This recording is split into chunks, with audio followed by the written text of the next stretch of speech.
there is praise in worship, but praise in itself does not amount to worship. ഏറ്റവും കൂടുതൽ ഇന്ന് ആളുകൾ തെറ്റിദ്ധരിച്ചിരിക്കുന്ന ഒരു വാക്കാണ് praise and worship. Now, what is the difference between these two? What is the relationship between these two? എന്താണ് praise, എന്താണ് worship? സഹോദരങ്ങളെ, ഞാൻ പറഞ്ഞല്ലോ, വർഷിപ്പിൽ എന്തുകൊണ്ട് പ്രൈസ് ഉണ്ട്. പക്ഷെ പ്രൈസ് കൊണ്ട് എന്താകുന്നില്ല. വർഷിപ്പ് എന്ന് പറയുന്നത് യാഗമാണ്. നിങ്ങൾ വേദപുസ്തകം തുടക്കം മുതൽ ഒടുക്കം വരെ പരിശോധിച്ചോളൂ. ആരാധന എന്ന് പറയുന്നിടത്തെല്ലാം ഒരു യാഗപീഠത്തെ കുറിച്ച് പരാമർശമുണ്ട്. ഒരു യാഗപീഠത്തെ കുറിച്ച് പരാമർശമുണ്ട്. അപ്പോൾ യാഗമാകുക. അതെ, ഒരു യാഗത്തിൽ ഏറ്റവും പ്രധാനം എന്താ? ശ്രദ്ധിക്കണേ, യാഗപീഠമാണോ, യാഗമൃഗമാണോ, തീയാണോ, കത്തിയാണോ, വിറകാണോ, എന്താണ് ഏറ്റവും പ്രധാനം? യാഗമൃഗമാണ് അല്ലേ? ഇതുപോലെ ആരാധന എന്ന യാഗത്തിൽ ഏറ്റവും പ്രധാനം യാഗമൃഗമാകുന്ന നമ്മളാണ്. ദൈവം കഴിഞ്ഞാൽ നമ്മളാണ് പ്രധാനം. മനസ്സിലാവുന്നുണ്ട് സഹോദരങ്ങൾ? മുമ്പോട്ട് പൊക്കോട്ടെ. ഒന്നുകൂടി കൃത്യമാക്കി പറഞ്ഞാൽ, യാഗമൃഗം എന്ന് പറയുമ്പോൾ ഒന്നുകൂടി കൃത്യമാക്കിയാൽ ഒരു ജീവനാണ് പ്രധാനം.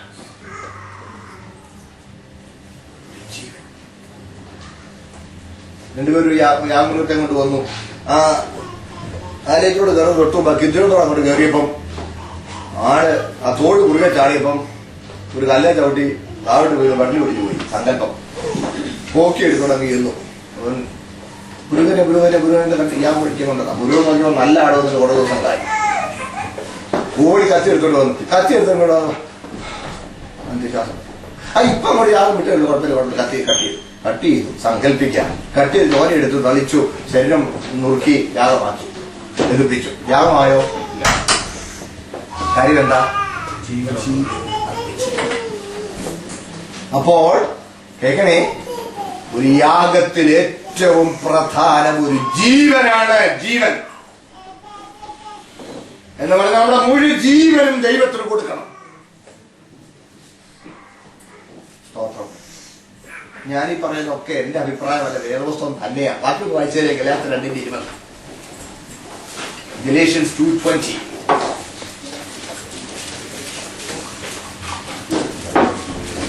ഞാൻ ക്രിസ്തുവിനോട് കൂടെ ക്രൂശിക്കപ്പെട്ടിരിക്കുന്നു. ഇനി ജീവിക്കുന്നു ഞാനല്ല, ക്രിസ്തു അത്രേ എന്നിൽ ജീവിക്കുന്നു. വളരെ നന്ദി. ഇനി ജീവിക്കുന്നത് ഞാനല്ല, ഫിലിപ്പിയർ പൗലോസ് പറയുകയാണ്, എനിക്ക് ജീവിക്കുന്നത് ക്രിസ്തു, മരിക്കുന്നത്. നമ്മുടെ ഈ ജീവിതമൊന്നും വലിയ കാര്യമൊന്നുമുള്ളതല്ല. ഇത് ദൈവത്തിനുള്ളതാണ്. ഇത് ദൈവത്തിനുള്ളതാണ്. മനസ്സിലാവുന്നുണ്ടേ സഹോദരങ്ങളെ? ജീവൻ ദൈവത്തിന് അർപ്പിക്കും. അതാണ് ദൈവം പ്രസാദിക്കുന്ന യാഗം. എന്നാൽ കേൾക്കണേ, ഈ യാഗത്തിൽ വിറകും വേണം, തീയും വേണം, ഇതെല്ലാം വേണം. യാഗപീഠത്തെ കുറിച്ചുള്ള ദൈവത്തിന്റെ വ്യവസ്ഥ മുടങ്ങാതെ, അണയാതെ എപ്പോഴും തീ. അപ്പൊ ഈ തീ നമുക്ക് വേണമെങ്കിൽ പറയാം, നമ്മൾ അർപ്പിക്കുന്ന സ്തുതി സ്തോത്രങ്ങൾ പോലെയാണ് ഈ തീയ. ഞാനല്ല, ഇടവിടാതെ തീ എരിഞ്ഞോണം, ഇടവിടാതെ സ്തുതി സ്തോത്രങ്ങൾ. നിങ്ങളെ നിന്ന് സ്തുതി സ്തോത്രങ്ങൾ അറ്റുപോകരുത്. നമ്മളാകുന്ന ആ യാഗത്തിൽ നിന്ന് സ്തോത്രം എപ്പോഴും എന്ത് എരിഞ്ഞോണ്ടിരിക്കണം? സ്തുതി സ്തോത്രങ്ങളാകുന്ന തീജ്വാല എരിഞ്ഞുകൊണ്ടിരിക്കണം എന്ന് വിചാരിച്ച് തീജ്വാല മാത്രമായാൽ യാഗമാകുമോ? ഇല്ല. ബാക്കി ഒന്ന് വായിച്ചേ. മലഖായി 1:10, മലാഖി 1:10 വായിച്ചേ.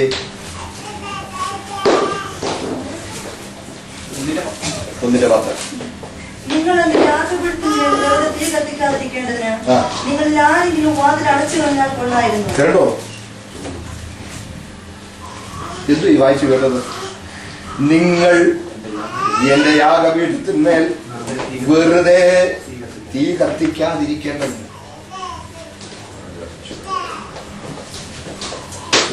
ആരെങ്കിലും വാതിലടച്ചു കളയാം.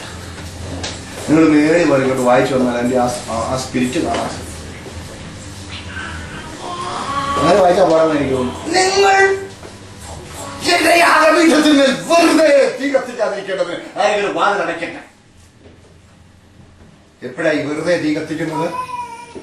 ജീവൻ കൊടുക്കാതെ. യാഗപീഠത്തിന്റെ വിറവുമായിട്ട് കത്തിച്ചാൽ വെറുതെ.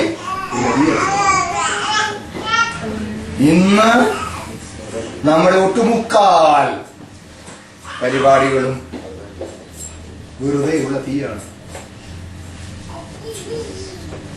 നിറവുള്ളതുകൊണ്ടും തീപ്പെട്ടി ഉള്ളതുകൊണ്ടും മൈക്കുണ്ട്, ഓർഗനുണ്ട്, എക്കോ മിക്സറുണ്ട്, മനസ്സിലാവുന്നുണ്ടോ?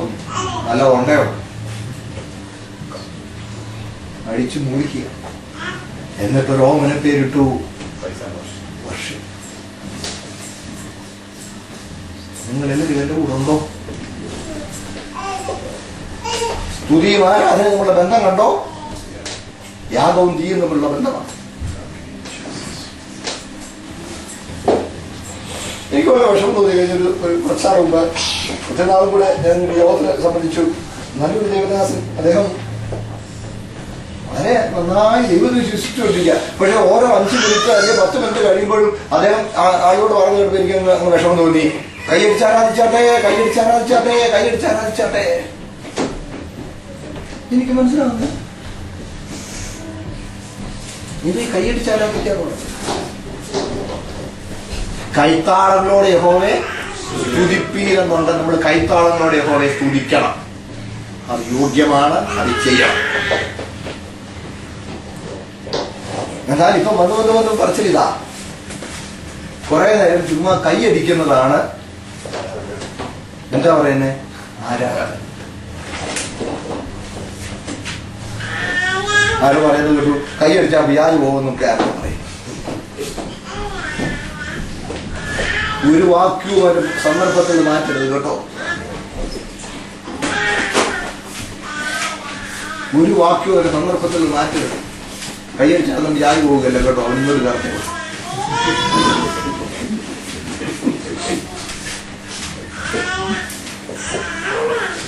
പിശാദിനെ പോലും എന്തോ ഈ പിശാദ്.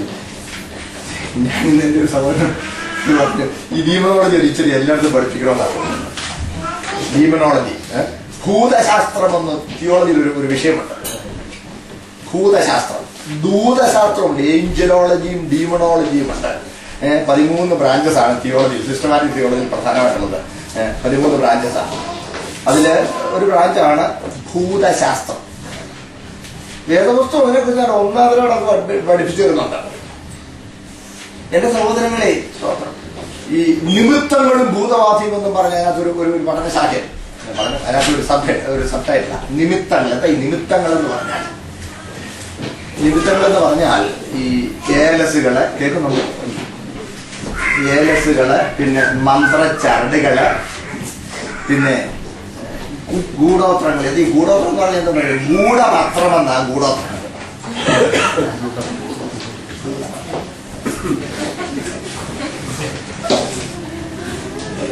ഗൂഢം എന്ന് പറഞ്ഞാൽ ഹിഡൻ.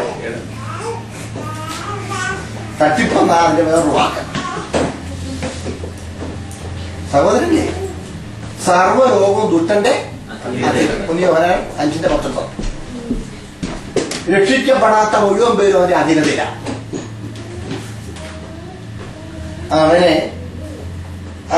അവനെ ഇവരെ പ്രസാദിപ്പിക്കുന്നതെല്ലാം കൊണ്ടും. അപ്പൊ അവൻ ഇവരെ ശരിക്കിട്ട് വന്നാടുക.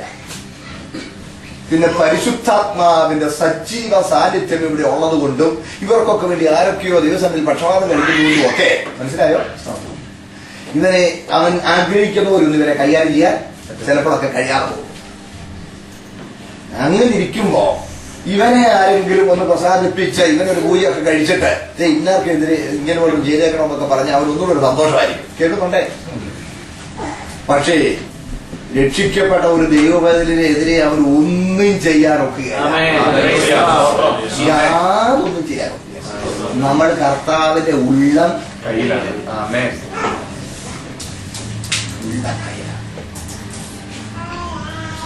കണ്ണിന്റെ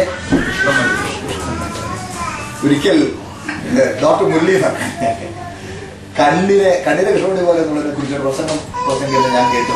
ഞാൻ മുമ്പ് വേറെ പുസ്തകത്തിൽ വായിക്കുകയും ചെയ്തിരുന്നു. How God has placed our eyes so securely. North നോക്കിയേ, എന്തെങ്കിലും വന്ന ഉടനെ ഒരു പൊടി പോലും വരാതിരിക്കാൻ ഇവിടെ 2 വെസറി ഇങ്ങനെ ഇരിക്കുക. ആ വെസറി കൊണ്ട് പോയില്ലെങ്കിൽ ഉടനെ അങ്ങ് അടഞ്ഞു പോകും. അത് റിഫ്ലക്സ് ആക്ഷനാണ്, നമ്മളൊന്നും ചെയ്യണ്ട. അത് ഞാൻ അടയ്ക്കാനൊക്കെ മറന്നുപോയി. അതുകൊണ്ട് അങ്ങനെ നടക്കത്തില്ല. അങ്ങോട്ടുള്ള തുറന്നു പിടിക്കാൻ ഉള്ളൂ നമുക്ക് ബുദ്ധിമുട്ടുള്ളൂ. അതും കടന്ന് ഒരുത്തരങ്ങ് അകത്തോട്ട് ഒരു പൊടിയൊക്കെ കയറിയാൽ ഉടനെ ഒരു ഇൻസ്റ്റന്റ് ഫൗണ്ടനാണ്.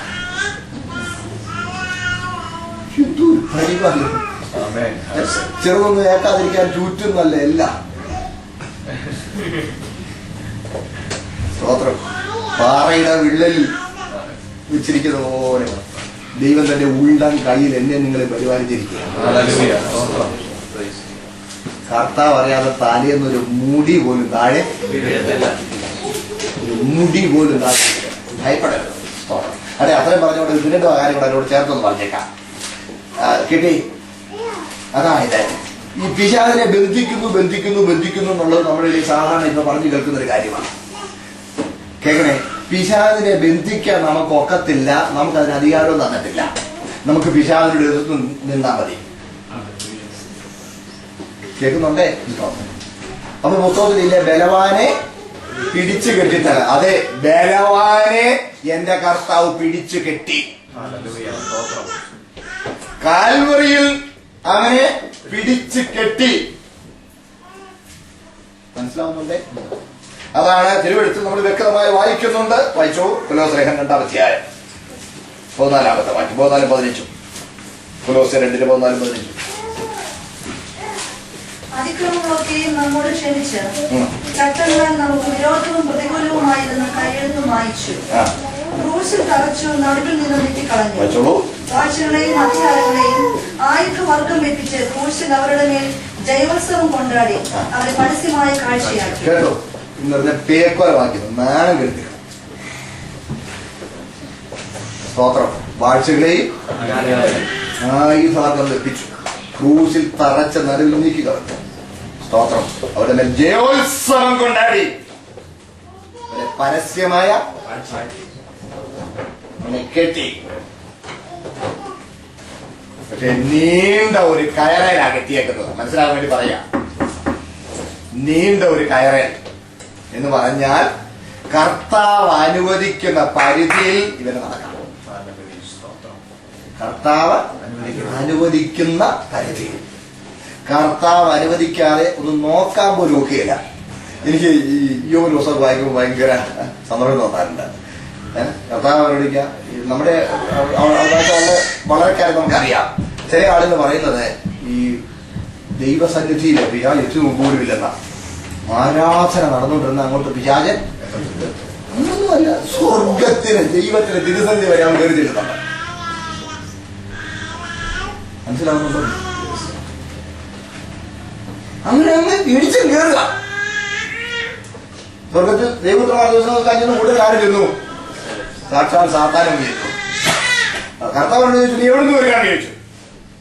ഒരു സ്ട്രെയിറ്റ് മറുപടിയല്ല, ഞാൻ ചില കറങ്ങിച്ചൊരു കഥ ഊടാടി. എന്റെ ദാസന അയ്യോവനെ നീ ദൃഷ്ടി, അതിനൊരു സ്ട്രെയിറ്റ് മറുപടിയല്ല. അതെങ്ങനെ നോക്ക്, നീ കണ്ടോ കണ്ടോ. ഇവിടുത്തെ പോലീസ് സ്റ്റേഷനിലെ ഒരുത്തിനെ പിടിച്ചോണ്ട് വന്നു. സബ് ഇൻസ്പെക്ടർ ഇങ്ങനെ ചോദിക്കും, അങ്ങനെ മറുപടി പറഞ്ഞാൽ അന്നേരം ഠേ നടി വീഴും. ഈ ഭയങ്കര അത്ര ധിക്കാരി. കർത്താവിന് ഒരു കാലത്തേക്ക് ഇങ്ങനെ അനുവദിച്ചിരിക്കുക. കർത്താവിന്റെ തിരികിടത്തിനകത്തേ ഉള്ളൂ. മനസ്സിലായോ? കർത്താവ് അനുവദിക്കാൻ പരിധിയിലേ ഉള്ളൂ. പക്ഷെ അവിടെ ചോദിക്കുന്ന ഒരു ചോദ്യമുണ്ട്. എന്റെ ദാസന അയ്യോബന്, എടാ നീ എന്റെ ദാസനായ അയ്യോബനെ നീ നോക്കിയോ? നീ അവനെ നോക്കാൻ പോലും ഒക്കുകയാണ്. നോക്കാൻ വരെ ഒക്കാത്തവരോട് നീ എന്ത് ചെയ്തിരിക്കുക? എല്ലാരും കൂടെ ഉണ്ടേ. നിങ്ങളെന്ന് ഓർത്ത് നോക്കി, നമുക്ക് കല്യാണം പറഞ്ഞ് നിശ്ചയിച്ചിരിക്കുന്ന, നമ്മുടെ കല്യാണം നിശ്ചയിച്ചിരിക്കുന്ന ഒരു മണവാട്ടി പെണ്ണിനെ ഏതെങ്കിലും ഒരു കസ്റ്റമറിൽ സൂക്ഷിച്ച് നോക്കാൻ നമ്മൾ ഇഷ്ടപ്പെടുവോ?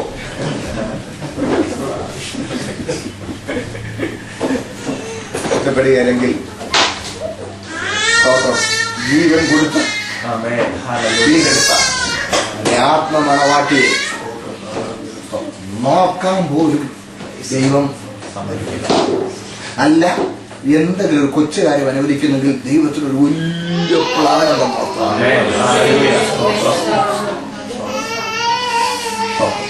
അവിടെ നമ്മൾ യേശുക്രിസ്തുവിന്റെ നാമത്തിൽ അവരോട് എതിർത്ത് നിന്നാൽ മതി. യേശുക്രിസ്തുവിന്റെ നാമത്തിൽ. ഞാൻ പറയുന്നത് മനസ്സിലാവും, വിശ്വസിക്കണ്ടേ? അവൻ ഈ ബന്ധിക്കുന്നവർക്ക് ഒന്നും നടക്കുന്നില്ല. അവൻ ഈ ആട്ടുന്നവനകത്ത് ഒരു കാര്യം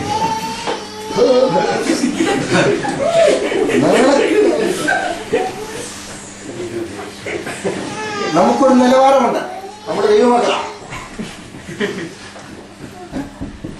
ദൈവത്താൽ അങ്ങനെ ഒരു പ്രേരണ തന്നാൽ യേശുക്രിസ്തുവിന്റെ നാമത്തിൽ നിന്നെ ശാസിക്കുന്നു എന്ന് പറയാം. യേശുക്രിസ്തുവിന്റെ നാമത്തിൽ നിന്നെ ഭത്സിക്കുന്നു. അല്ല, നമ്മൾ വിചാരിക്കുന്നത് ഭത്സിക്കുന്നു എന്ന് പറയുന്നതിന്റെ ആ വലിയ ആയം കൊണ്ടാണ് ഇത് പോകുന്നത്. ഈ ഭൂതങ്ങളുടെ തലവനായ ബീൽസബൂൽ എന്ന കർത്താവ് തന്നെ പറഞ്ഞല്ലോ. ഈ ബീൽസബൂബ് എന്നാണ് എബ്രായ വാക്ക്. ബീൽസബൂബ് എന്നുള്ളതിന്റെ വാക്കിന്റെ അർത്ഥം ലോർഡ് ഓഫ് ദ ഫ്ലൈസ് എന്ന, ഈച്ചകളുടെ രാജാവെന്നാണ്. Lord of the flies. യഹൂദ റബിമാര് പറയുമായിരുന്നു ഇവന്റെ സ്വഭാവം ഈച്ചയുടെ സ്വഭാവം അതുകൊണ്ടാണ്. കാരണം ഈച്ചയുടെ സ്വഭാവം ഇവിടെ ഇപ്പൊ ഒരു വൃത്തിയ ഇച്ചിരി അലുത്ത ഒരു ഭക്ഷണം, ഒരു ജിലേബി അലുത്ത ഒരു ഭക്ഷണം എവിടുന്നറിയാമല്ല. അങ്ങനെ രണ്ടെണ്ണം അങ്ങനെ ആൾ ഇപ്പുറത്തോട് ഇവിടെ 50 പ്രാവശ്യം തന്നെ ആട്ടി ഇനി അവിടോട്ട് പോകണ്ടെന്ന് പറയുമോ? ഇതാണ് അവരുടെ സ്വഭാവം. ഈ ആട്ടിയത് കൊണ്ടൊന്നും ഇവനെ ഒഴിവാക്കാൻ അരങ്ങെടുത്ത് കള അതൊന്ന് വൃത്തിയാക്കി പിന്നെ അവിടെ അങ്ങോട്ട് അടിക്കുകയില്ല. പിശാചിന്റെ പല ചരക്കും അകത്ത് വെച്ചിട്ടുണ്ടെങ്കിൽ അവനെ അങ്ങെടുത്ത് കള. വിശുദ്ധ ജീവിതം കൊണ്ട് അവരെ എതിർത്ത് നോക്കാം. തെറ്റു നോക്കിയല്ല. അതുകൊണ്ട് ഗൂഢപത്രമുണ്ടെന്നോ ഏലസുണ്ടെന്നോ ഒന്നും നിങ്ങളൊന്നും ഭയപ്പെടരുത്.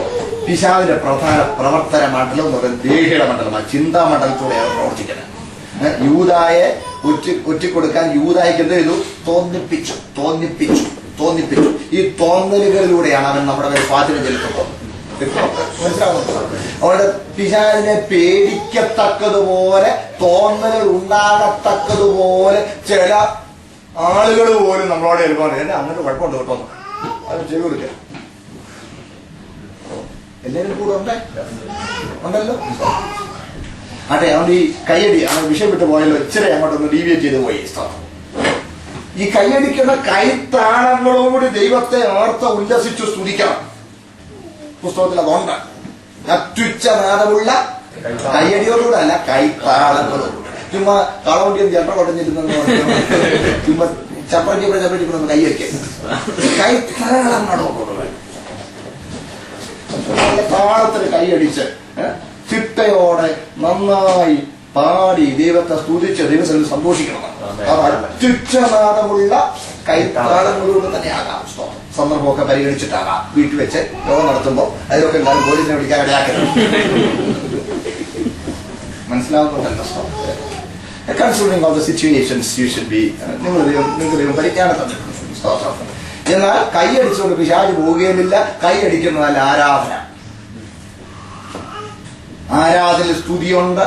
സ്തുതിക്കുമ്പോൾ ചിലപ്പോൾ കൈയടിച്ചെന്നും വരും, കൈത്താളത്തോടെ സ്തുതിച്ചെന്നും വരും. പക്ഷെ കൈത്താളത്തോടുകൂടെ സ്തുതിച്ചെങ്കിൽ ആരാധനയാവൂ എന്നും അതാണ് ആരാധനയെന്നും നിങ്ങൾ തെറ്റിദ്ധരിക്കരുത്. വ്യക്തമായി ഞാൻ വിശ്വസിക്കട്ടെ.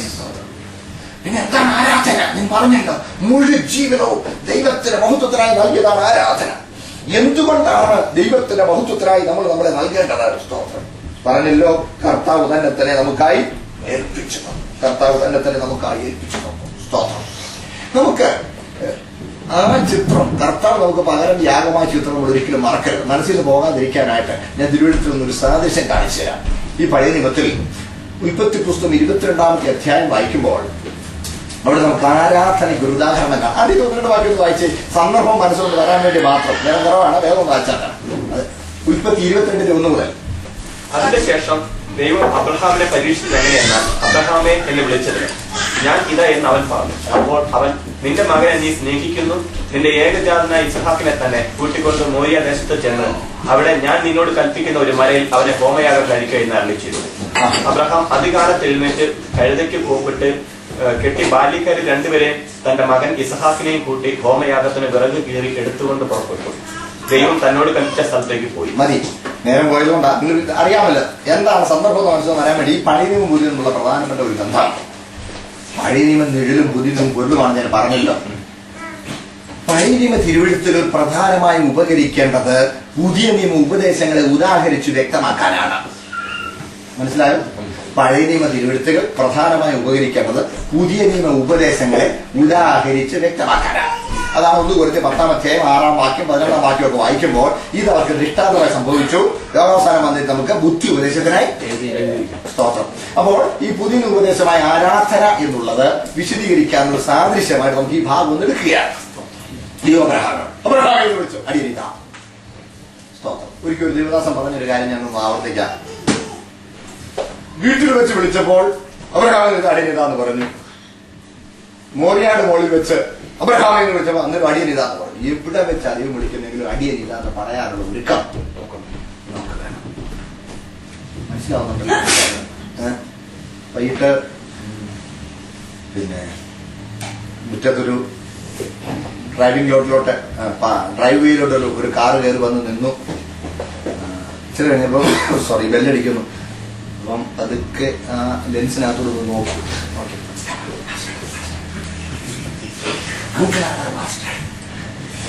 മനസ്സിലാകുന്നുണ്ട്? ഓടിച്ച് നേരാണ്ടൊക്കെ ഒന്ന് ഓഫ് ചെയ്തേ. അപ്പോഴെല്ലാം പഠനം കൂടെ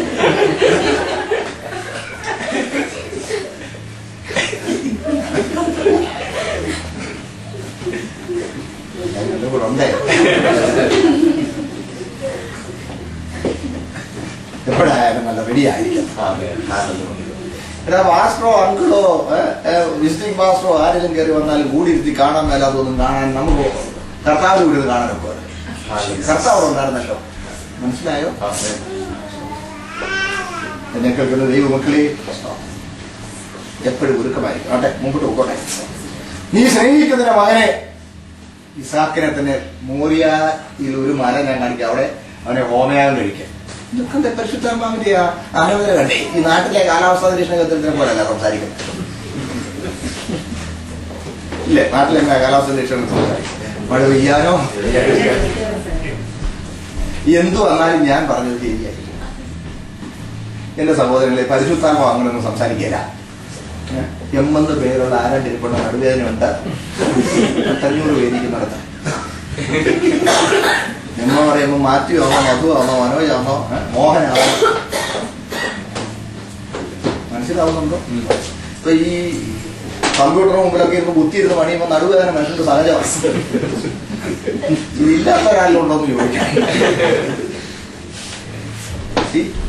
ഈ വലിച്ച് പൊട്ടക്കടര മാവേദന പോലെ ഒക്കെട്ടെന്ന് പറഞ്ഞുള്ള പരിപാടിയൊന്നും പരിശുദ്ധാത്മാവിനില്ല. പരിശുദ്ധാത്മാവ് നന്നായിട്ട് ഈ ഗിദിയോനോട് പറയുമ്പോൾ ഞാൻ വായിച്ചു അത്ഭുതപ്പെട്ടിട്ടുണ്ട്. നിന്റെ അപ്പന്റെ 1 വയസ്സ് പ്രായമുള്ള കാളയുടെ പ്രായം വരെ ആർക്കറിയാം? കർത്താവിന് അറിയാമെങ്കിലാണോ നമ്മുടെ കർത്താവിന്റെ ഊഹക്കച്ചവടം ചെയ്യണോ? ദയവ് ചെയ്ത് അങ്ങനെയൊക്കെ ആരും പറഞ്ഞുകൊണ്ട് വന്നാൽ അതിന്റെ പറയാൻ ഓടരുത് പ്ലീസ്. പരിശുദ്ധാത്മ സംസാരിച്ചാൽ കൃത്യമായി സംസാരിക്കും. വ്യക്തമാകുന്നുണ്ടേ? കൃത്യമായി സംസാരിക്കും. നിന്റെ മോനെ ഇസഹാക്കിനെ ഒരു കൺഫ്യൂഷൻ എടുത്തു. മോരിയാദേശത്ത് ഞാനൊരു മല കളിക്കും. അവിടെ 5 ആള് പിന്നാണ് വെളിപ്പെട്ടതെങ്കിലും വ്യക്തമാക്കപ്പെട്ടതെങ്കിലും ഈ വീശേറ്റ് വെറുതെ ആവും ഉണ്ടായിരുന്നു.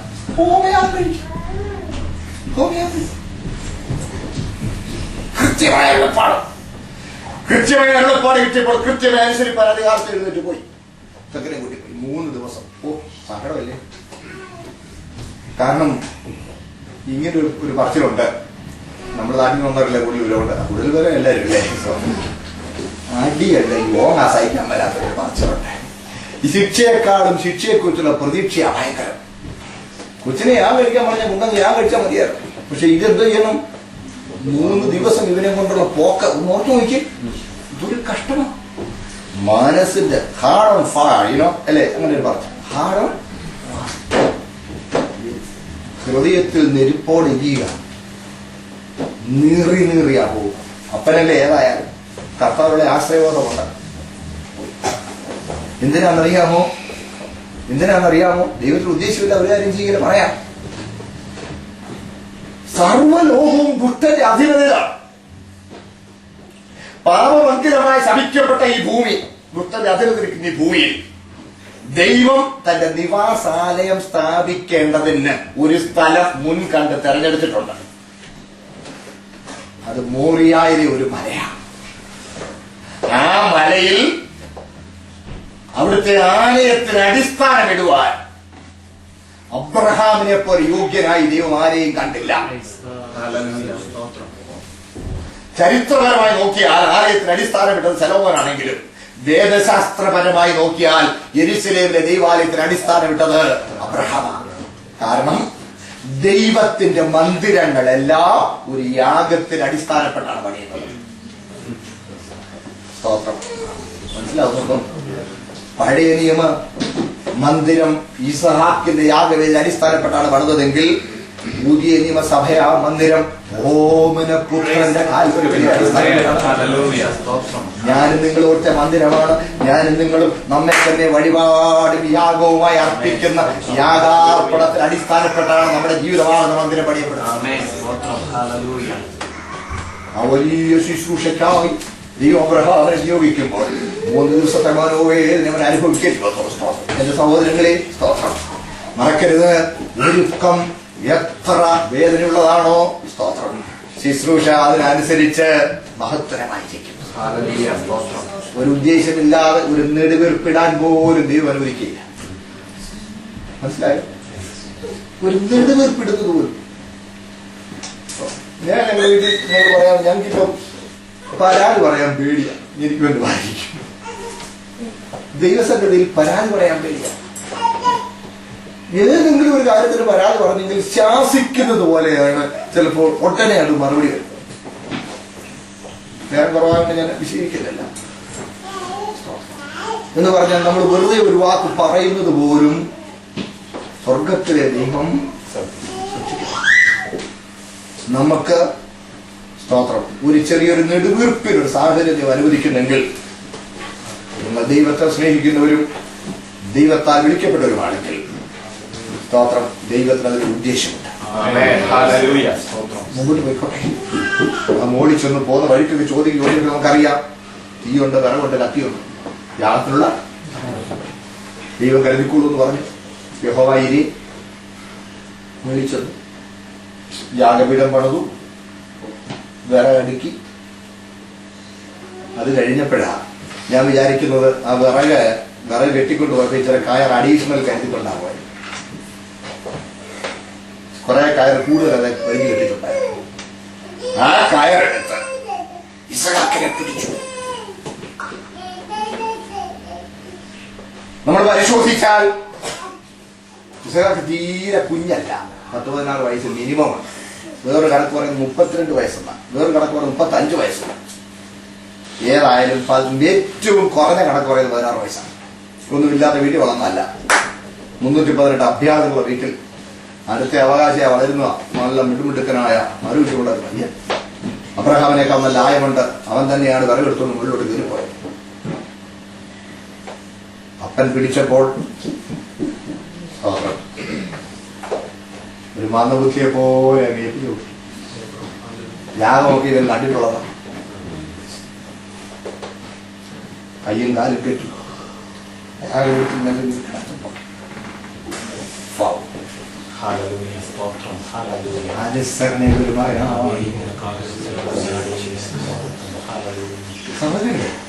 നമ്മളൊക്കെ നമ്മുടെ കുഞ്ഞുങ്ങളെ കുറിച്ച് ആഗ്രഹിക്കുന്നത് നല്ല മിട്ടുമിട്ടുക്കന്മാരാണ്. ഈ കോട്ടയം ഭാഗത്തൊക്കെ പറയാറുണ്ട്, എടാ കറക്കി എറിഞ്ഞാലും താഴെ വരുമ്പോൾ 4 കാലം നിൽക്കണം എന്ന് പറഞ്ഞാൽ ഏത് സാഹചര്യത്തിലും താൻ പോരുമുള്ളവരായിരിക്കണം. നമ്മളൊക്കെ നമ്മുടെ കുഞ്ഞുങ്ങളെ കുറിച്ച് അങ്ങനെ ആഗ്രഹിക്കും. ദൈവം അബ്രഹാമിനോട് ഒരു മോനെ കൊടുക്കാമെന്ന് പറഞ്ഞപ്പോൾ അബ്രഹാം ഈ മോനെ തന്നെ കൊള്ളാം, ഒരു 6 അടി 3 ഇഞ്ച് ഉയരം, നല്ല പവിഴ നിറം, ബുദ്ധിമാന്മാരുടെ ബുദ്ധിമാൻ, താൻ പോരുന്ന ഒരു ബുദ്ധിയായിരിക്കണം. ഇങ്ങനെ വല്ലതും പറഞ്ഞോ?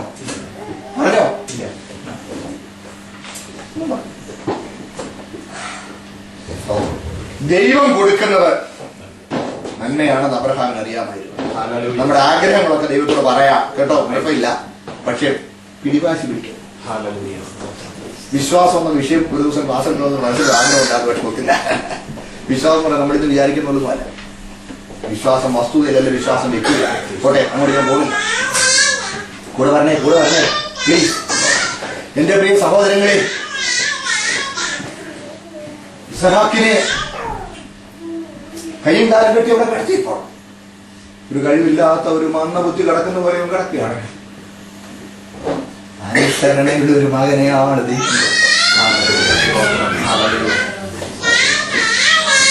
അവസാന തീരുമാനം ദൈവത്തിന് വിട്ടേക്കണം കേട്ടോ.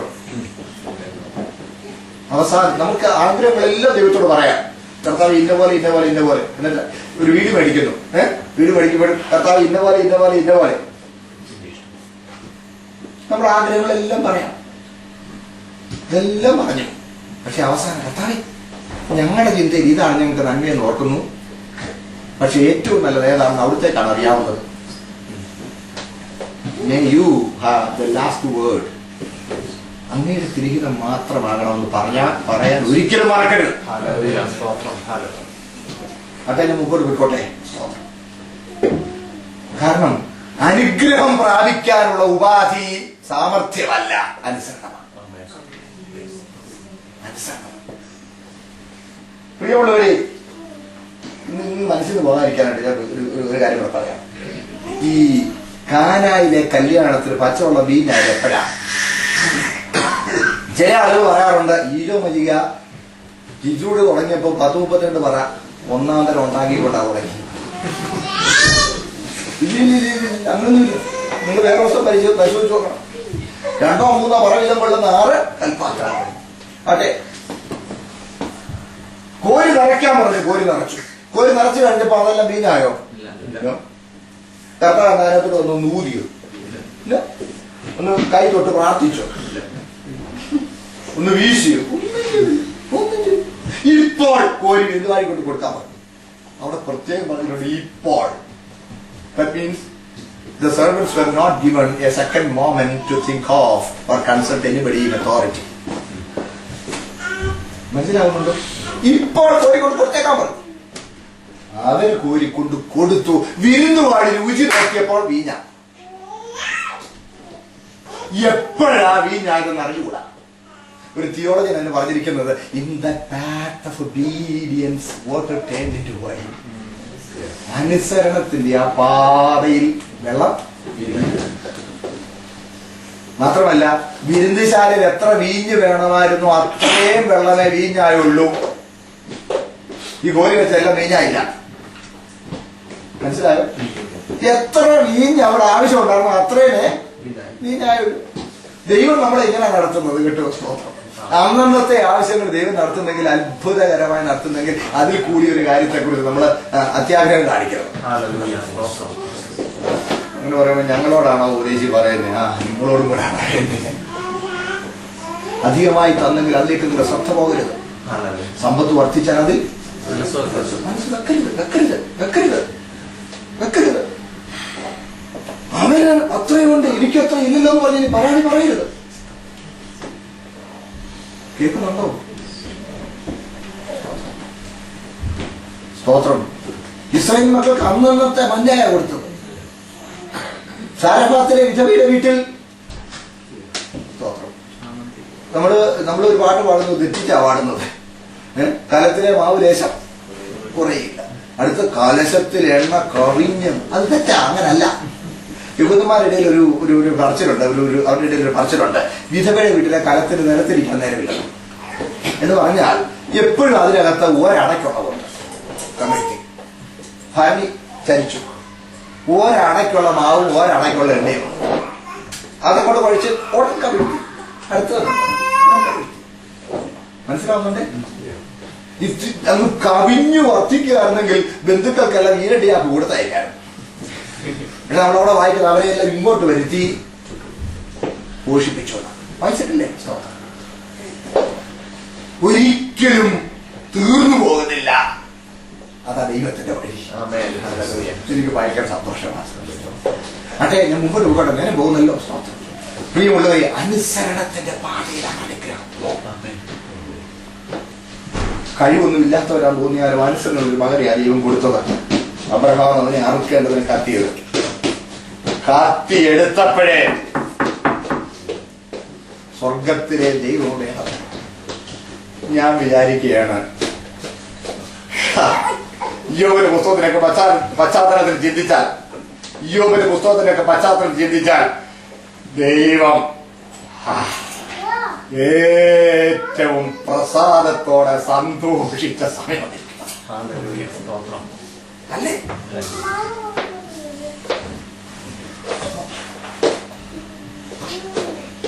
പക്ഷെ ഒട്ടും വൈകിയ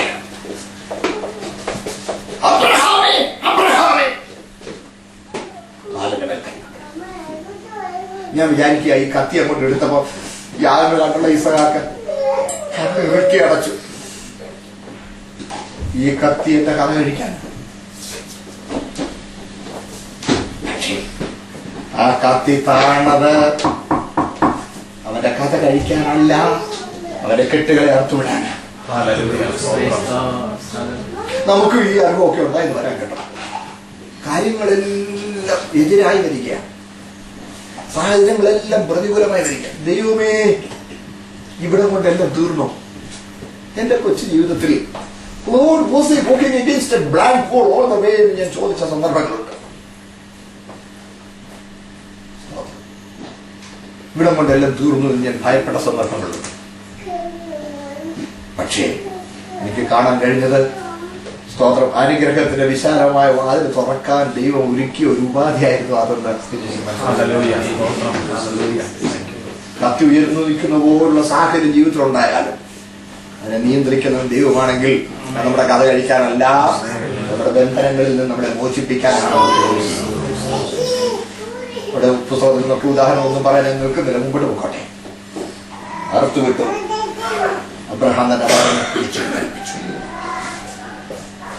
മകനെ പിടിച്ചെഴുന്നേൽപ്പിച്ച് ഞാൻ വിശ്വസിക്കുന്നു അവർ ഗാഢാലിംഗനം ചെയ്ത് കണ്ണുനീരോടെ അവർ സന്തോഷിച്ചു, ദൈവത്തെ സ്തുതിച്ചു. പക്ഷേ യാഗപീഠം എരിഞ്ഞില്ല. തീ അവിടെ ഇരിക്കുന്നേ ഉള്ളൂ, വിറകടിക്കിരിക്കുന്നേ ഉള്ളൂ. അപ്പോഴാണ് പിൻപുറത്തൊരാട്ടുകൊറ്റൻ കൊമ്പ് കാട്ടിൽ പിടിപെട്ട് കിടക്കുന്നു. അബ്രഹാം ചെന്ന് ആ ആട്ടുകൊറ്റനെ പിടിച്ചോട്ട് വന്ന് ഇസഹാക്ക് കിടന്ന ആ യാഗപീഠത്തിൽ മേൽ യാഗമാക്കുന്നു. മനസ്സിലായോ? യാഗമാക്കുമ്പോൾ ഇസഹാക്കിന് അപ്പന്റെ തോളോട് ചാരി നിന്നുകൊണ്ട് ഇങ്ങനെ പറയാം, ദൈവത്തിന്റെ ആടേ, ദൈവം കരുതിയ ആടേ, എന്നെ വിടുവിക്കുവാൻ എന്റെ സ്ഥാനത്ത് എനിക്ക് വേണ്ടി ഉയർത്തിയ കത്തി കൊണ്ട് കൊല്ലപ്പെട്ട ഞാൻ കിടന്ന് വിറകിൻ മീതെ എനിക്ക് വേണ്ടി കൊണ്ടുവന്ന തീയിൽ എന്റെ സ്ഥാനത്ത് നീ യാഗമാകുന്നുവോ? ദൈവത്തിന്റെ ആടേ, എനിക്ക് പകരം നീ യാഗമാകുന്നുവോ എന്ന് പറഞ്ഞ ദൈവത്തിന്റെ കരുതൽ കണ്ട് ആ യാഗപീഠത്തിൽ തന്നെ സമർപ്പിക്കുന്നതാണ് ആരാധന കേന്ദ്രം. സ്തോത്രം. സഹോദരങ്ങളെ, അതെ, കേൾക്കണേ, ദൈവം കരുതി. എന്താ ദൈവം കരുതിയത്? വീസ അല്ല. ദൈവം കരുതിയ കരുതൽ ഓമന പുത്രനെ കരുതി.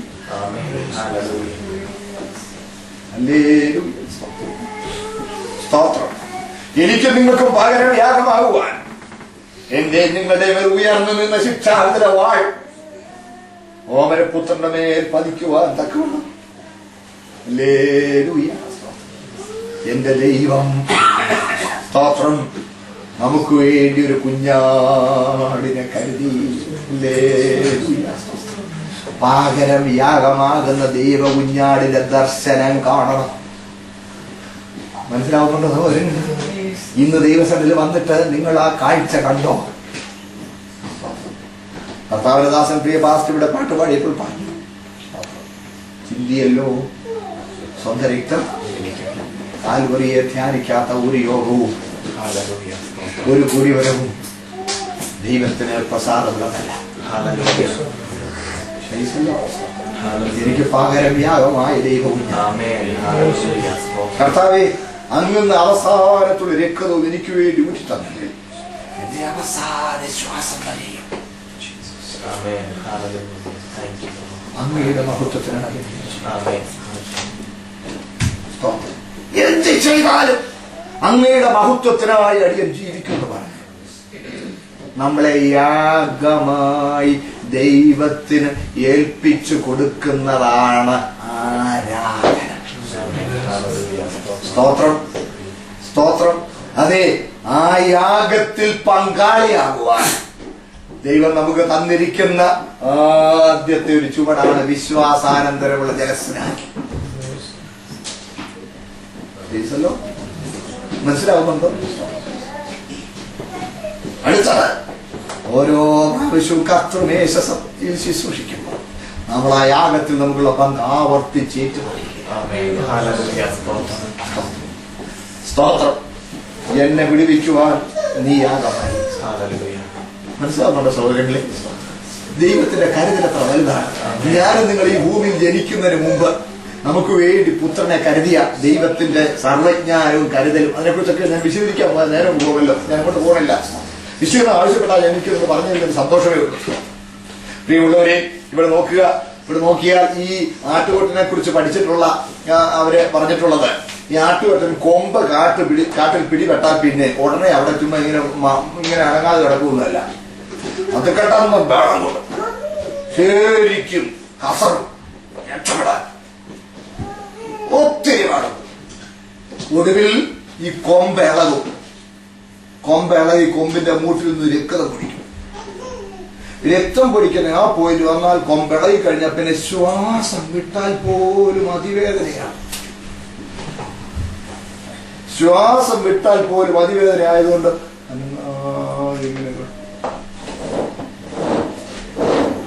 അപ്പോൾ എങ്ങനെ അബ്രഹാം ഇസഹാക്ക് ഇവിടെ ഇങ്ങനെ കയറി വരുമ്പോൾ ഇവിടെ വിറകെടുക്കുകയും ഇവിടെ ഈ ലഹളയൊക്കെ നടക്കുമ്പോൾ അനങ്ങാതോടെ കിടക്കുക. സ്തോത്രം. കാര്യം എന്താണെന്നറിയാമോ? ഇസഹാക്കിനെ യാഗമാക്കാൻ ആവശ്യപ്പെടുമ്പോൾ തന്നെ, അല്ല അതിനു മുമ്പേ തന്നെയോ, സ്തോത്രം, ദൈവം ഈ ആട്ടുകൊറ്റനെ അവിടെ കൊണ്ടുവന്ന് അവന് വേണ്ടി കരുതി വെച്ചിരിക്കുക. നമ്മളൊരാവശ്യത്തിന്റെ മുഖത്താകുന്നതിന് മുമ്പേ തന്നെ ദൈവം നമുക്ക് വേണ്ടി അതിനുള്ള നീക്കുപോക്കും കൂടെ കരുതിയിരിക്കുമെന്നുള്ളത് നമുക്ക് പിൽക്കാലത്ത് കാണാൻ കഴിയും. ഇന്ന് നമ്മുടെ ജീവിതത്തിൽ നമ്മൾ അനുഭവിക്കേണ്ടി വരുന്ന ചില കൊച്ചു കൊച്ചു കാര്യങ്ങൾ ചിലപ്പോൾ കണ്ടു വരാം. അതൊന്നും യാദൃച്ഛികമല്ല. അതെല്ലാം ദൈവം അറിഞ്ഞുകൊണ്ട് അനുവദിച്ചിരിക്കുന്ന കാര്യങ്ങളാണ് നമ്മൾ മറന്നു പോകരുത്. എന്റെ പ്രിയപ്പെട്ടവരെ, കർത്താവിന്റെ ആശ്രയബോധം നമുക്ക് വർദ്ധിക്കണം. സ്വന്തം പുത്രനെ ആദരിക്കാതെ നമുക്ക് വേണ്ടി ഏൽപ്പിച്ചു തന്നവൻ അവനോട് സകലവും നോക്കണേ. സ്തോത്രം. ഈ യാഗപീഠത്തിങ്കൽ സ്തോത്രം ചുറ്റും നടന്ന് ഇസാക്ക് പറയുന്നിരിക്കട്ടെ, അത് കൊള്ളാം, ഏതായാലും രക്ഷപ്പെട്ടു. Thank you. മനസ്സിലാവുന്നുണ്ടോ? അങ്ങനെ പറഞ്ഞേച്ചു പോകാനല്ല, അങ്ങനെ പറഞ്ഞേച്ചു പോകാനല്ല. ഒരു പാട്ടോ രണ്ട് സ്തുതിയോ പറഞ്ഞേച്ചു പോകാനല്ല, പറഞ്ഞേച്ചു പോകാനല്ല. പിന്നെ നീ നിന്നെ തന്നെ എനിക്ക് ഒരു യാഗമായി തന്നേക്കും. മനസ്സിലായോ? ഞാൻ എന്നെ തന്നെ അങ്ങയ്ക്കായി യാഗമായി തരുന്നു. ഇനി മാനം എനിക്കുള്ളതല്ല, അപമാനവും എനിക്കുള്ളതല്ല. സ്തോത്രം. എന്റെ ഉയർച്ച, എന്റെ നേട്ടം എന്നൊന്നും എനിക്കില്ല. എന്തെങ്കിലും എല്ലാം കൂടെ ഉണ്ടോ? എനിക്കതിനെ കുറിച്ച് കുത്തി വിശീലിച്ച കൊള്ളാം, ആവശ്യമില്ല, നിങ്ങൾ കഴിക്കാനുള്ളവരാണ്. എന്ത് ചെയ്താലും ദൈവനാമത്തിന്റെ മഹത്വത്തിൽ. കാരണം ഞാൻ വിശുദ്ധീകരിക്കപ്പെട്ടിരിക്കുകയാണ്, വേർതിരിക്കപ്പെട്ടിരിക്കുകയാണ്. ഇരുതോളിൽ കാൽ ചവിട്ടുന്ന പോലെ പോകരുത്. നിങ്ങൾക്ക് ചിന്തിക്കാൻ വേണ്ടി ഒരു വാക്യം മാത്രം ഒന്ന് വായിപ്പിച്ചേക്കാം.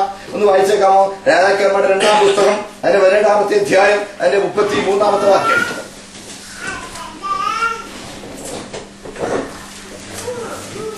2 രാജാക്കന്മാർ 17-33.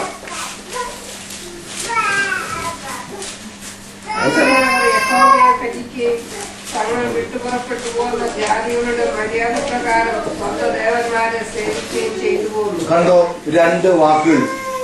യഹോവയെ ഭജിക്കുകയും ദേവന്മാരെ സേവിക്കുകയും ചെയ്തു പോകുന്നു. അതെങ്ങനെ ശരിയാകും? അതിന് 41-ാം വാക്യോട് വായിച്ചേ. അങ്ങനെ ഈ ജാതികൾ യഹോവയെ ഭജിക്കുകയും തങ്ങളുടെ വിഗ്രഹങ്ങളെ സേവിക്കുകയും ചെയ്തു. കണ്ടോ, യഹോവയെ ഭജിക്കുകയും വിഗ്രഹങ്ങളെ സേവിക്കുകയും ചെയ്തു. ഇങ്ങനെ ആകരുത്. നിങ്ങൾ വീട്ടിൽ ചെന്ന പച്ചാവലൊക്കെ വായിച്ചു നേരം പോയി ഞാൻ പറയുന്നില്ല. എല്ലാവരും എന്റെ കൂടെ ഉണ്ടോ? യഹോവയെ ഭജിക്കുകയും തങ്ങളുടെ ജാതികളുടെ മര്യാദ പ്രകാരം വിഗ്രഹങ്ങളെ സേവിക്കുകയും ചെയ്യുന്ന ഒരു ദൈവമായിരിക്കണം നമുക്ക് എല്ലാമല്ല. എന്റെ മാനമോ എന്റെ സ്ഥാനമോ എന്റെ കസേരയോ ഇതൊന്നും എനിക്ക് പ്രധാനം അല്ല. പലരും തങ്ങളെ തന്നെയാ സേവിക്കുന്നത്. യഹോവയെ സ്തുതിക്കുന്നുണ്ട്, തങ്ങളെ തന്നെ സേവിക്കും. കൂടെ ഉണ്ടോ എല്ലാരും? ബുദ്ധിമുട്ടായോ? വിശുദ്ധീകരണം. നമ്മളെ തന്നെ ദൈവത്തിന് കൊടുത്തേക്കണം. എന്ത് ചെയ്താൽ വാക്യം ഒന്നുകൂടെ ഒരു വാക്യം ഒന്ന് വായിച്ചേ. 1 കൊരിന്ത്യർ 10-ാം അധ്യായം 31-ാം വാക്യം. 1 Corinthians chapter 10 verse 31. 1 Corinthians chapter 10 verse 31. ഭക്ഷിച്ചാലും കുടിച്ചാലും എന്ത് ചെയ്താലും എല്ലാം ദൈവത്തിന് മഹത്വത്തിനായി ചെയ്യുക. മതിയല്ലോ. ഇതാണ് ആരാധന. ഇതാണ് ആരാധന. നിങ്ങൾ തിന്നാലും കുടിച്ചാലും ഉടുത്താലും അണിഞ്ഞാലും അലങ്കരിച്ചാലും വിനോദിച്ചാലും വിശ്രമിച്ചാലും സംസാരിച്ചാലും മൗനമായിരുന്നാലും പ്രവർത്തിച്ചാലും പ്രതികരിച്ചാലും വിനോദിച്ചാലും കൂട്ടുകൂടിയാലും എന്ത്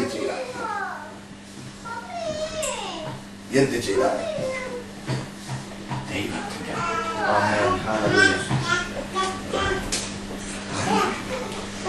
ഞാൻ എന്നെ തന്നെ യാഗമായി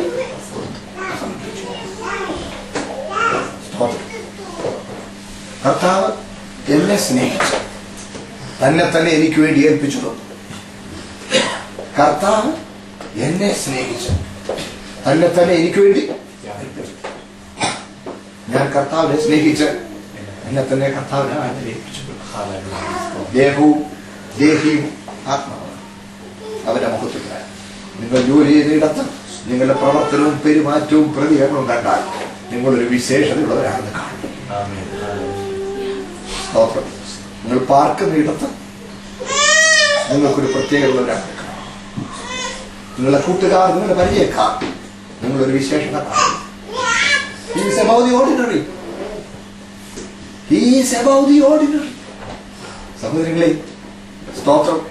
ദൂതന്മാർ പോലും അവനെ സ്തുതിക്കുന്നു, ആരാധിക്കുന്നു. വേറെ പുസ്തകത്തില്ല കേട്ടോ. നമ്മളൊക്കെ അങ്ങ് പറഞ്ഞു പറഞ്ഞ ദൂതന്മാർ ആരാധിക്കും. ദൂതന്മാരെ ദൈവം സ്നേഹിക്കുന്നുമില്ല, ദൈവം നമ്മെ മാത്രമേ സ്നേഹിക്കൂ. കാരണം കേട്ടെ ദൂതന്മാർ, ദൂതപ്രമുഖനായ ലൂസിഫർ ആ തെറ്റ് ദൈവം ഗൗരവമായി കണക്കിട്ട് അവനെ നരകത്തിൽ തള്ളി. അവന് വേണ്ടി നരകം ഒരുക്കി. അതുവരെ നരകമില്ലായിരുന്നു, അവന് വേണ്ടി നരകം ഒരുക്കി. 10:25-41. സ്തോത്രം. ശ്രദ്ധിക്കണേ, സ്നേഹമെന്ന് പറഞ്ഞാൽ ദോഷം കണക്കിടാത്ത ബന്ധമല്ലേ? അവരുടെ ദോഷം ദൈവം കണക്കിട്ടു. മനസ്സിലായോ? എന്നാൽ ആദാം പാപം ചെയ്തപ്പോഴോ വേറെ ഒരു നരകം ഒരുക്കിയോ? കാൽവരി ഒരുക്കി. കാൽവരി ഒരുക്കി നമ്മുടെ ദോഷം കണക്കിടാതെ നമ്മെ രക്ഷിക്കുവാൻ എന്റെ കർത്താവ് കാൽവരി ഒരുക്കിയിരിക്കുന്നു. സ്തോത്രം. കർത്താവിനെ സ്നേഹിച്ച് കാൽവരി എനിക്ക് പകരം യാഗമായി കർത്താവിന് വേണ്ടി എന്റെ വഴിപാട് യാഗവുമായി ഇതാ ഞാൻ സമർപ്പിക്കുന്നു എന്ന് സമ്പൂർണമായി ഏൽപ്പിക്കുവാൻ സ്തോത്രം. അവിടുന്ന് എന്ത് കൽപ്പിച്ചാലും അത് ചെയ്യും. അങ്ങയുടെ മരണത്തോടെ ഏകീഭവിച്ച് ക്രൂശിന്റെ നിന്ന പദവിയിൽ എണ്ണി മോശ പറഞ്ഞതുപോലെ ക്രിസ്തുവിന്റെ നിന്ന വലിയ ധനമെന്ന് സ്തോത്രം. കർത്താവിനെ എവിടെയാക്കിയാലും അവിടുത്തെ മഹത്വത്തിനായി ഞാൻ ജീവിക്കുന്നു പറയുന്നു. നമുക്ക് കഴിയുന്നെങ്കിൽ അതാണ് ആരാധന. അത് 24 മണിക്കൂറും 365 ദിവസവും തുടർന്നുകൊണ്ടിരിക്കുന്നു. അങ്ങനെ ആരാധകർ ഒരുമിച്ച് കൂടി കൂട്ടായ്മയിൽ സന്തോഷിക്കുന്നതാണ് വിശുദ്ധ സഭായോഗം. മനസ്സിലായെന്ന് വിശ്വസിക്കട്ടെ. ഈ ഈവനിങ്ങിൽ സ്തോത്രം ഞാൻ ഒരു വാക്കിവിടെ അപൂർണമായി അവസാനിപ്പിക്കുമ്പോൾ ഈ ഒരാഴ്ച നിങ്ങളുടെ മനസ്സിൽ അഴുത്തി എഴുതിയിരുന്നെങ്കിൽ എന്ന് ഞാൻ ആഗ്രഹിക്കുന്നു. എന്റെ വാക്കുകളിൽ കുറവായുള്ളത് പരിശുദ്ധാത്മ പൂരിപ്പിക്കട്ടെ. ഈ വചനത്തിന് മുമ്പിൽ കർത്താവിയാമെന്ന് അങ്ങേ തന്നെ എനിക്ക് വേണ്ടി വഴിപാട് യാഗമായി ഏൽപ്പിച്ചെന്നെങ്കിൽ അറിയാനെ യാഗമായി തിരുസനം സമർപ്പിക്കുന്നു. എന്ത് ചെയ്താലും അങ്ങയുടെ മഹത്വത്തിനായി ജീവിക്കാൻ എനിക്ക് സമർപ്പണമുണ്ട്. എന്റെ ഈ നല്ല സമർപ്പണത്തെ അവിടുന്ന് ആദരിക്കണമേ എന്ന് പറഞ്ഞ് ഒന്ന് പ്രാർത്ഥിക്കാൻ നമുക്ക് മനസ്സുണ്ടോ? നമ്മുടെ കാലങ്ങളിൽ ഒരു നിമിഷം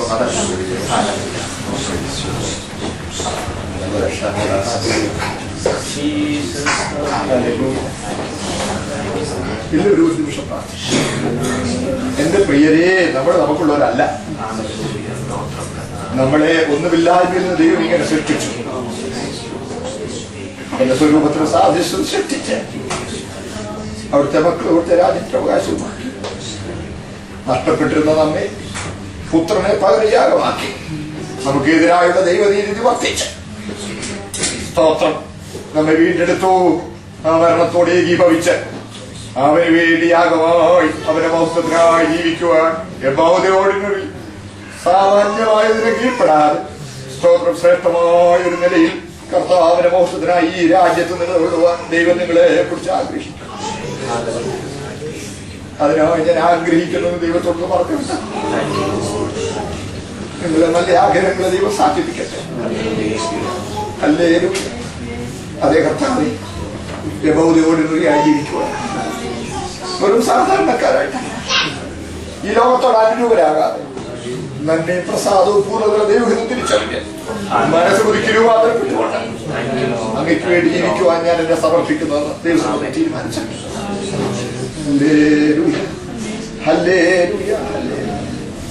സമ്പൂർണമായ നിങ്ങളുടെ സമർപ്പണത്തെ സ്വർഗ്ഗത്തിൽ ദൈവം ആദരിക്കട്ടെ. സ്തോത്രം സ്തോത്രം സ്തോത്രം സ്തോത്രം സ്തോത്രം. നിങ്ങൾ ഹൃദയത്തിൽ സമർപ്പണവും തീരുമാനമെടുക്കുന്നെങ്കിൽ സാക്ഷിയിൽ വചനത്താൽ സാത്താനെ ജയിച്ചുവെന്ന് ദൈവത്തിന്റെ വചനം പറയുന്നതുകൊണ്ട് നിങ്ങളുടെ ഹൃദയത്തിലെടുത്തിരിക്കുന്ന തീരുമാനത്തെ സ്തോത്രം തടസ്സപ്പെടുത്തുവാൻ പിശാചി ഒരുക്കുന്ന സകല തന്ത്രങ്ങളെ അതിജീവിച്ച് സ്തോത്രം സാധാരണ ജയം കൊണ്ടാടി ജീവിക്കുവാൻ നിങ്ങളെ സാക്ഷിയിൽ വചനം ഉപകരിക്കുമെന്നുള്ളതിനാൽ ഹല്ലേലൂയ സ്തോത്രം. ആ ഒരു പുതിയ സമർപ്പണം തീരുമാനം ദിവസം എടുക്കുന്നവർ സാക്ഷിയുടെ അടയാളമായി തങ്ങളുടെ വലതുകരം ഉയർത്തിയാൽ സ്തോത്രം ഞങ്ങൾ നിങ്ങൾക്ക് വേണ്ടി പ്രാർത്ഥിക്കാം. ദൈവങ്ങളെ അനുഗ്രഹിക്കട്ടെ. ദൈവങ്ങളെ അനുഗ്രഹിക്കട്ടെ. ദൈവങ്ങളെ അനുഗ്രഹിക്കട്ടെ. ദൈവങ്ങളെ അനുഗ്രഹിക്കട്ടെ. ധൈര്യമായി ഞങ്ങൾ ഉയർത്തിയാൽ ദൈവങ്ങളെ അനുഗ്രഹിക്കട്ടെ. സഹോദരങ്ങളെ ദൈവങ്ങളെ അനുഗ്രഹിക്കട്ടെ. ഞങ്ങൾ പ്രാർത്ഥിക്കാം. ഞങ്ങളുടെ സ്വർഗ്ഗപിതാവേ, ദൈവങ്ങളെ അനുഗ്രഹിക്കട്ടെ. ഞങ്ങളുടെ സ്വർഗ്ഗപിതാവേ, ഈ ചില ദിവസങ്ങൾ എന്റെ സഹോദരങ്ങളോടുകൂടെ ഇവിടെ ഇങ്ങനെ ഒരു കൂട്ടായ്മ പാവപ്പെട്ട ഏണിയിൽ അവിടുന്ന് അനുവദിച്ചു. അങ്ങൊന്ന് അനുവദിച്ച കൃപയ്ക്കൊത്തവണ്ണം അങ്ങയുടെ വചനവഴി അങ്ങയുടെ മക്കളോട് ഈ വചനത്തിനനുസരിച്ച് തങ്ങളെ സമർപ്പിച്ചതെന്ന് ആ സമർപ്പണത്തിൽ നിലനിൽക്കുവാനായുള്ള ദൈവകൃപയ്ക്ക് വേണ്ടി നിന്റെ മക്കൾ അപേക്ഷിച്ചിരിക്കുകയാണ്.